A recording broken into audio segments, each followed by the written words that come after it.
வணக்கத்துடன் இது இன்பா டாக்ஸ். தமிழக அரசியல் களத்தில் முதல்வராக இருக்கக்கூடிய விஜய் அவர்கள் எடுத்து வைக்கக்கூடிய ஒவ்வொரு நகர்வுகளும் பெரிய அதிர்வலைகளை ஏற்படுத்தி கொண்டிருக்கின்றன. இந்த அதிர்வலைகள் ஒருபுறம் பரபரப்பாக பேசப்பட்டு கொண்டிருக்கக்கூடிய அதே வேளையில் கடுமையான எதிர்ப்புகளும் விஜய் அவர்களை நோக்கி நகர்ந்திருக்கிறது என்பதை நம்மால் பார்க்க முடிகின்றது. நேற்று ஒரு செய்தியை நான் வெளியிட்டிருந்தேன். அந்த செய்தியின் சாராம்சம் என்னவென்றால், இலங்கையில் இருக்கக்கூடிய ஒரு கட்சியை சார்ந்த தலைவர் தமிழக முதலமைச்சர் விஜய் அவர்களுக்கு ஒரு எச்சரிக்கை கொடுக்கக்கூடிய விதமாக அவருடைய கருத்துகள் இருந்ததையும் அது சார்ந்த செய்திகளையும் நான் பதிவிட்டிருந்தேன். இன்று திமுகவின் ஒரு முக்கிய பிரமுகர், அதாவது தொலைக்காட்சியில் பேசக்கூடிய சரவணன் என்கின்றவர் மிக கடுமையான ஒரு எதிர்ப்பை பதிவு செய்திருக்கிறார். அந்த எதிர்ப்பு அல்லது அந்த எச்சரிக்கை எதனை மையப்படுத்தி பதிவு செய்யப்பட்டிருக்கிறது, அதன் பின்னணியில் பேசப்படுகின்ற அரசியல் என்ன, இவைகளை மையப்படுத்தி தான் இந்த காணொலியில் நாம் பேச இருக்கின்றோம். தமிழக முதலமைச்சராக தமிழக வெற்றிக் கழகத்தின் தலைவர் விஜய் அவர்கள் பொறுப்பேற்ற மறு நிமிடத்திலிருந்து அவருடைய ஒவ்வொரு செயல்பாடுகளும் பேசுபடு பொருளாகவே மாறிக்கொண்டிருக்கின்றன. அவர் கொடுத்த வாக்குறுதியை நிறைவேற்ற வேண்டும் என்கின்ற களத்தோடு அவருடைய பயணங்கள் எடுக்கப்பட்டு கொண்டிருக்கிறது என்பதை நம்மால் பார்க்க முடிகின்றது. ஒவ்வொன்றையும் எப்படி நிறைவேற்றிவிட முடியும் என்கின்ற நிலைப்பாட்டை அவர் எடுத்துக்கொண்டு பயணிக்கிறார் என்பதைத்தான் கிடைத்திருக்கக்கூடிய செய்திகள் நமக்கு தெளிவுபடுத்துகின்றன. தற்பொழுது கூட ஒரு செய்தி, தமிழக வெற்றிக் கழகத்தை சார்ந்த தொண்டர்கள் தங்களுடைய கட்சியின் வெற்றியையும் தங்களுடைய கட்சியை சார்ந்த ஒரு முக்கிய பிரமுகருடைய பிறந்த நாளையும் மிக மகிழ்ச்சியாக அவர்கள் கொண்டாடி இருக்கக்கூடிய நிகழ்வு பொதுமக்களுக்கு சற்று இடைஞ்சலாக இருந்திருக்கிறது என்ற செய்தி வந்த மறு நிமிடமே தமிழக வெற்றிக் கழகத்தின் பொதுச் செயலாளர் அமைச்சர் என் ஆனந்த் அவர்கள் கடுமையான எச்சரிக்கையை அந்த தொண்டர்களுக்கு கொடுத்திருக்கின்றார். என்ன கொடுத்திருக்கின்றார் என்றால், மக்களுக்கு ஒரு சிறு இடைஞ்சல் ஏற்படக்கூடிய எந்த செயல்பாடுகளை நீங்கள் செய்தால் கூட உங்கள் மீது கடுமையான நடவடிக்கை எடுக்கப்படும் என்று ஒரு எச்சரிக்கை கொடுத்திருக்கக்கூடிய களமே ஒரு ஆரோக்கியமான அரசியல் களத்தை நோக்கி தமிழக வெற்றிக் கழகம் நகர்ந்திருக்கிறது என்பதை அது பறைசாற்றுகிறது. போதையில்லாத தமிழகம் என்பது தமிழக வெற்றிக் கழகத்தின் கோட்பாடுகளில் ஒன்று. காரணம், சிறுவர்கள், அது இளைஞர்கள் அந்த போதையில் சிக்கி தவிக்கக்கூடிய ஒரு களமும், பள்ளி மாணவர்கள் கூட இந்த போதைக்குள் வீழ்ந்திருக்கக்கூடிய களமும் மனதை வலிக்கக்கூடிய ஒன்றாக இருக்கிறது என்று பிரச்சாரத்தின் போது தமிழக வெற்றிக் கழகத்தின் தலைவர் விஜய் அவர்கள் எடுத்து வைத்தார். நான் ஆட்சிக்கு வந்தால் போதையில்லாத தமிழகமாக தமிழகத்தை மாற்றுவேன் என்று அவர் அறிவித்தார். அப்படி அறிவித்த பொழுது அது கடுமையான எதிர்வினைகள் அதிலே இருந்தன. காரணம், தமிழக வெற்றிக் கழகம் ஏதாவது ஒன்றை எடுத்து வைக்கிறது என்றால் விமர்சனம் செய்ய வேண்டும் என்கின்ற நிலைப்பாட்டோடு பத்திரிகையாளர்கள் என்கின்ற போர்வையில் தொலைக்காட்சிகளில் பலர் பேசுவதற்காக வந்து அமர்ந்தார்கள். அவர்கள் போதையில்லாத தமிழகம் என்று தமிழக வெற்றிக் கழகத்தின் சார்பில் எடுத்து வைக்கப்பட்ட கருத்துகளுக்கு அவர்கள் கடுமையான எதிர்ப்புகளை பதிவு செய்தார்கள். இது சாத்தியமா, நடைமுறைக்கு இது வருமா என்கின்ற கேள்விகளை எழுப்பினார்கள். தற்பொழுது தமிழக வெற்றிக் கழகத்தின் தலைவரும் தமிழக முதலமைச்சருமாக இருக்கக்கூடிய விஜய் அவர்கள் 717 மதுபான கடைகளை மூட வேண்டும் என்ற ஒரு அதிரடி உத்தரவை அவர் பிறப்பித்திருக்கிறார். இந்த உத்தரவு பிறப்பிக்கப்பட்ட 2 மணி நேரத்தில் சுமார் 25ற்கு மேற்பட்ட கடைகள் உடனடியாக மூடப்பட்டிருக்கின்றன. மதியம் 2 மணிக்குள் 125 கடைகள் மூடப்பட்டிருக்கிறது என்கின்ற செய்தி வருகின்றன. நாளை காலைக்குள் 717 அந்த மதுபான கடைகளும் மூடப்பட்டிருக்கும் என்கின்ற ஒரு செய்தி உறுதிப்படுத்தப்படுகிறது. இந்த 777 மதுபான கடைகளும் எங்கிருந்து இயங்கக்கூடிய கடைகள், எதனால் இது மூடப்படுகிறது என்ற கேள்வி உங்கள் மனதிற்குள் எழும்பலாம். இதில் 276 கடைகள் வழிபாட்டு தலங்களின் அருகாமையில் இருக்கிறது. 186 அந்த கடைகள் கல்வி பாடசாலைகளுக்கு அருகாமையில் இருக்கிறது. 255 கடைகள் பேருந்து நிலையங்களுக்கு பக்கத்தில் இருக்கிறது. இந்த பேருந்து ஏற வரக்கூடிய பொதுமக்கள், பெண்கள் மிகவும் சிரமப்படக்கூடிய ஒரு நிலைமை தொடர்ந்து நீடித்து கொண்டிருந்தது. நெடுங்காலமாக பெண்கள் இந்த கோரிக்கையை வைத்து கொண்டிருந்தார்கள்.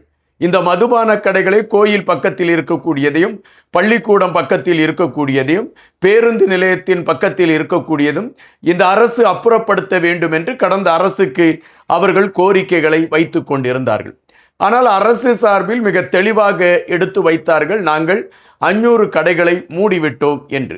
ஆனால் இவர்கள் 500 கடைகளை மூடிவிட்டோம், எந்த மதுபான கடைகளும் கோயில் பக்கத்திலோ அல்லது பள்ளிக்கூடங்கள் பக்கத்திலோ அல்லது பேருந்து நிலையங்கள் பக்கத்திலோ இல்லை என்ற ஒரு செய்தியை எடுத்து வைத்தார்கள். ஆனால் அடுத்தடுத்து வந்த தகவல்கள் இந்த அரசு, அதாவது கடந்த அரசு பொய் சொல்லிக்கொண்டே இருந்திருக்கிறது என்பதை நம்மால் பார்க்க முடிகின்றது.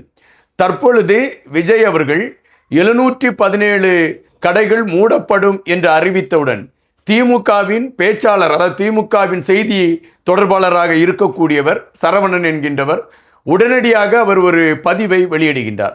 அந்த பதிவில் பொய் சொல்கிறார் தமிழக முதலமைச்சர் விஜய் அவர்கள் என்று குறிப்பிடுகின்றார்.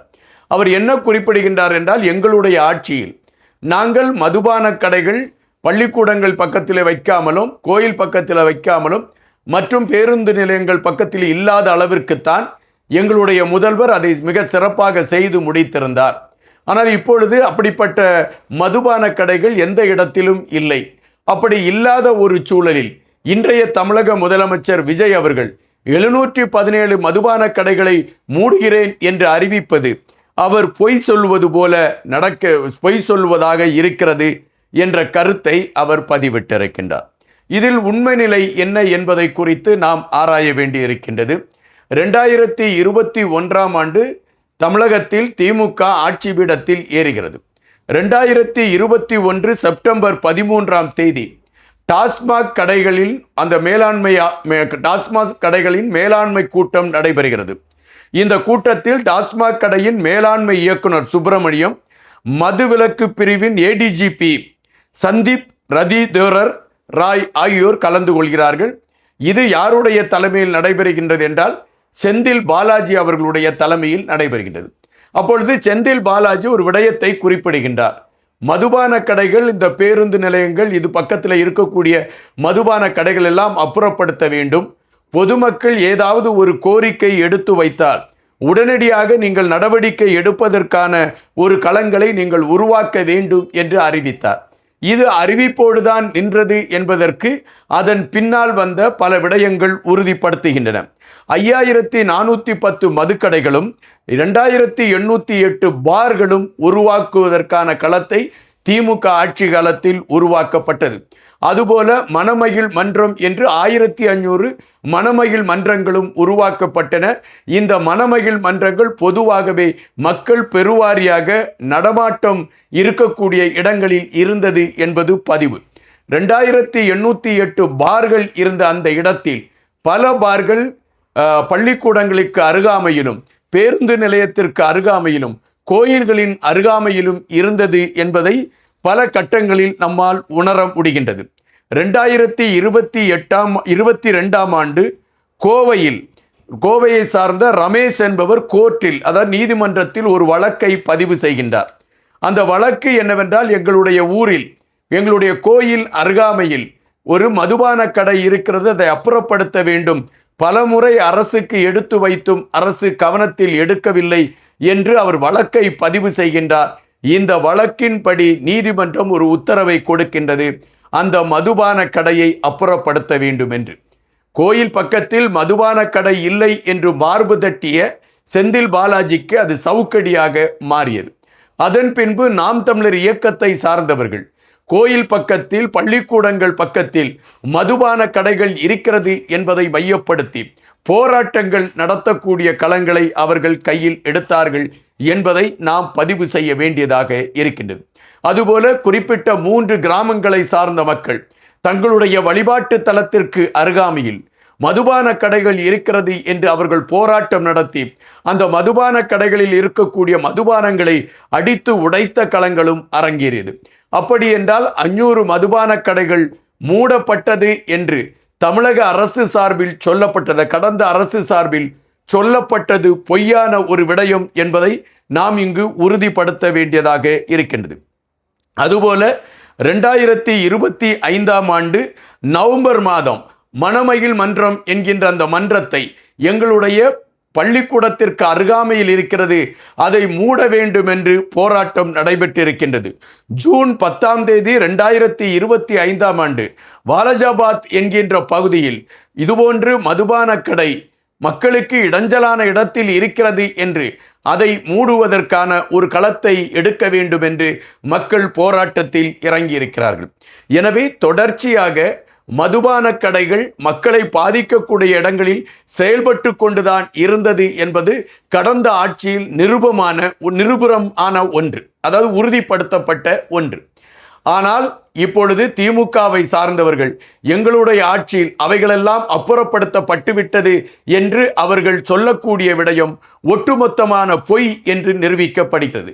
இப்பொழுது தமிழக அரசு 717 இடங்களில் அப்புறப்படுத்தப்பட வேண்டும் என்று அவர்கள் பட்டியலிட்டிருக்கக்கூடிய அனைத்து மதுபான கடைகளும் அவர்கள் மிக தெளிவாக எந்தெந்த இடங்களில் இருக்கிறது என்பதை தேர்ந்தெடுத்து சரியாக பட்டியலிட்டு அவர்கள் இப்பொழுது தெரிவித்திருக்கின்றார்கள்.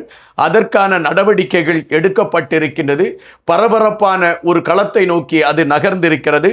இப்பொழுது பொதுமக்கள் விஜய் அவர்களை பாராட்ட தொடங்கி இருக்கின்றார்கள். இதைத்தான் ஐயா நாங்கள் இத்தனை நாள் எதிர்பார்த்து காத்திருந்தோம் என்று அவர்கள் சொல்லக்கூடிய ஒரு களம் அரங்கேறி இருக்கின்றது.